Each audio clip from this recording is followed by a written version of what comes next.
মুসলমানের জন্য তো ছিল লাহুম রিজকুন কারীম, তোকে পাখির মতো পালবো। কিন্তু আজকে মুসলমান সবচেয়ে বেশি মাথার ঘাম পায়ে জড়ায় কেন?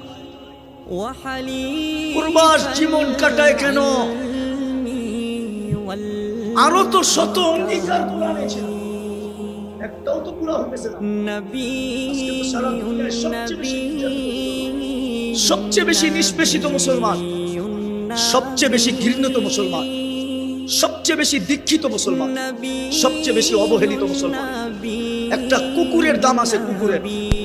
আমি চ্যালেঞ্জ দিব আপনাদের সাথে, হোমনার ভিতরে উপজেলা আছে, উপজেলা চেয়ারম্যানও আছে, অথবা সরকারি কর্মকর্তা আছে। হোমনা উপজেলা আজকে রাত্রে ইনজেকশন দিয়া 20টা কুকুর মাইরা দেখা।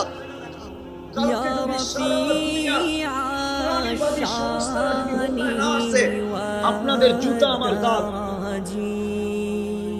সারা দুনিয়ার প্রাণীবাদী সংস্থা চলে আসবে হোমনা, যে বাড়িকরক কে মারছে।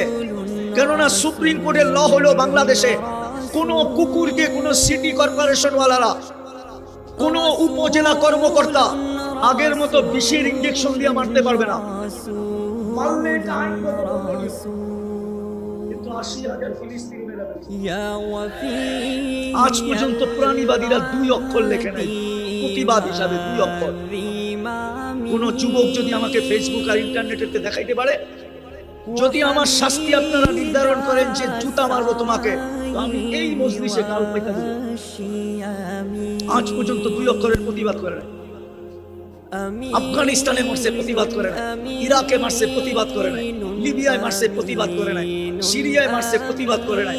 এখন ফিলিস্তিনে মারতেছে, কোন প্রাণীবাদী সংস্থা আজ পর্যন্ত প্রতিবাদ করে নাই, করবে না। ওরা জানে মুসলমান প্রাণী না, এটি আগাছা।